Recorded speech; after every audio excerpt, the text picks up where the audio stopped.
Hello and welcome to the Better Business Podcast. My name is Alexi, and today we have a interesting guest. It's Remy Durieux from Remy's Real Estate. How you going there, Remy? Very good, thank you. How are you? Good. Thanks very much for making the time to be here, mate. You've Pleasure. got quite a different business in terms of real estate. It is quite different in terms of my understanding as to how most real estates work. So, tell us how you got into the real estate. What's your background, and how did you decide to go with this business? Okay, so my background is quite all over the place. I studied engineering and physics, got a bachelor degree in materials engineering, but didn't like any of the jobs that I could get, not because of financials, but more about I wasn't connected to people, and there's very little. It was more like research and very little people interaction. So I do what any new bachelor engineering student does. I went into hospitality. Um, yeah, so I enjoyed that because there was a lot of people, and I got really good at it. And then I became a sommelier, learned a lot about wines and all that stuff, and service. So I ended up in a really high quality, extremely expensive resort where I looked after, international superstars. And so from my first job in hospitality was Hogspress Cafe. So all the way from that to there. So, that doesn't come easy, but I really enjoyed it. So service, uh, you know, um, it, it's fantastic how we can connect to giving good service at the table, connect to giving good service in real estate. It's just crazy. But it's just being good to people, communication, all that stuff are really useful skills in my game now. So then I went to real estate, did about three big brands before I did my own. So I started about 6.5 years ago. And 3.5 years ago, I started, 2.5 years ago, I started Remy's Real Estate. So um, I wasn't doing anything too crazy at first with the big brands. But once it got to me being on my own, I was like, look, this is not working for me. I want to do something different. So we started doing very quirky, different kind of videos, and we started absolutely nailing the social media advertising side of things, and mixing the two. We've had really good feedback, and about videos being different, and also bad feedback, but that's normal. Every time you try and do something different, you always that. But really good feedback overall, and fantastic results because we do get amazing exposure online. We are different, and if people watch 10 videos that day, they are very, very likely to remember ours the most, and that's what made a big difference. So um, that's probably about my journey until now.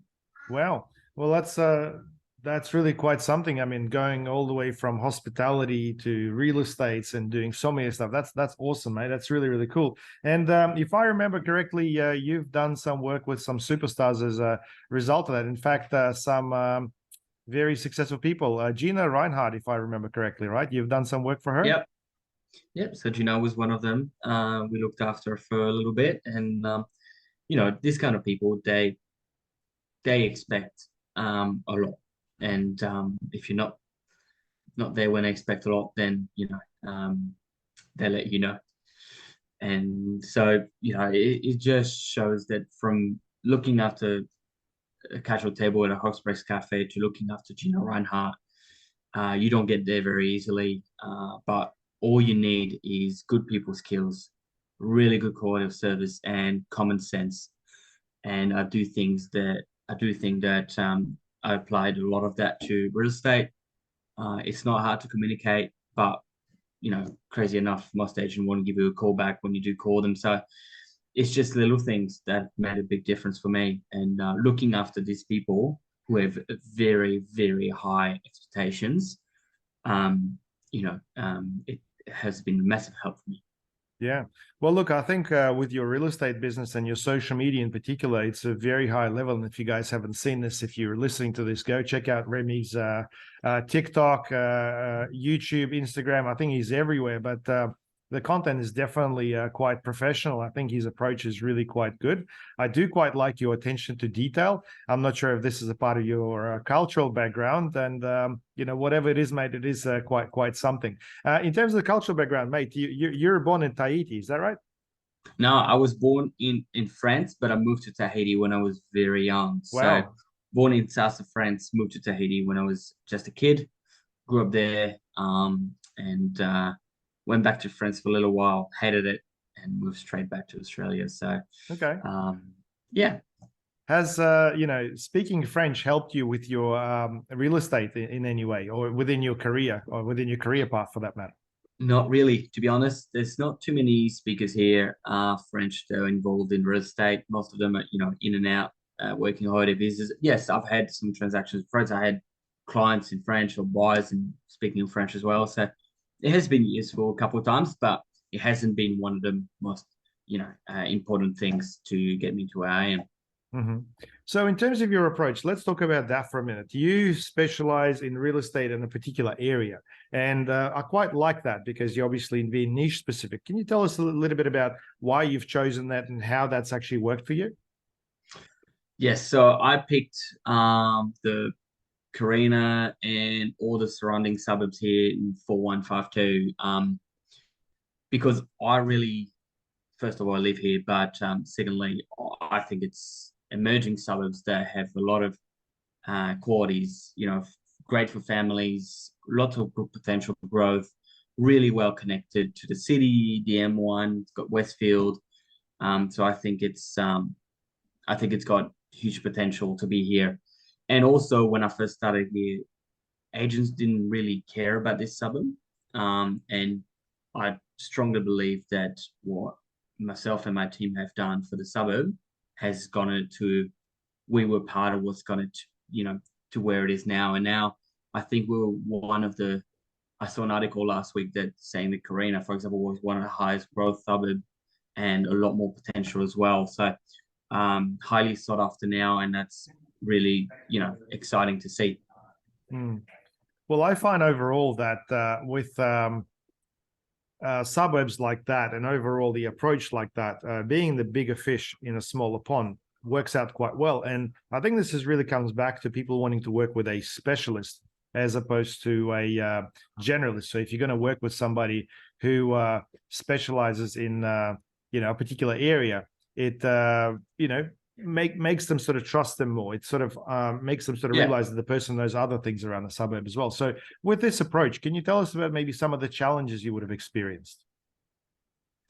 In terms of In terms of but setting yourself up to work in this particular area, your marketing that followed through that as well. What sort of challenges have you sort of come across as a real estate agent, new in the area, to get to where you are right now? look, it's really difficult to get started, and it's not, really need to get the runs on the board to be able to be trusted in a suburb. So, there are very big brands on there. People still call Ray White and just get the first agent that picks up the phone. So, we are against big brands. We are, we're completely independent. We're number one in the suburb, which is absolutely exceptional, I think. And there's big brands after us who are trying to tackle us, and we'll do our best not to get there. But the biggest challenges have been to be against those big brands who have very different budgets than we do in terms of prospecting themselves. And, they are trusted in the world out there. Doesn't mean that when it comes to the phone, whatever agent they're going to get given on that day, it's going to be the best agent for them. But that's just what they do. They just call the main line and get whoever. So that's been a big challenge. And being an independent agency is a challenge in itself. Like we, to position ourselves against massive corporation isn't easy. But we did that very well, and that's by being very unique and different that we're doing now. We didn't want to be just a normal agent that you call off, and that's just not us. So, yeah, that's been the biggest challenge, being against the big brands and not having the budgets that they do have to prospect. So, but we're doing really well now, and I think that just shows how much work we've put into this, myself and my team. And And I think the word of mouth about our service and social media and attention detail you're mentioning, like, there's not a photo that we put on the market that we don't look at to make sure it's perfect. And I can tell you that's not the case for a lot of listings. And yeah, everything combined, we've done really well. Okay. Excellent. And in relation to COVID, how did that go? Obviously, you started a business, and halfway through your journey, if we sort of wind back 6.5 years ago, you would have hit COVID. I mean, can you tell us a little bit more about how that Yeah. experience was? Because obviously there was a lot of uncertainty at the beginning, and then the whole property market in Australia started going through the roof. So tell us how COVID was for you. So I started my business in September 2021. Oh, okay. 2020. 2020. Okay. So right when COVID was it was in the middle of the mix. So I wanted to go on my own, and it's not easy to do that. It takes a bit of a courage or craziness, if you ask me. But I wanted to go on my own for a few months before that, and we didn't have a baby at the time, and we knew we wanted babies down the track. I was like, well, if I don't do it now, when am I going to do it?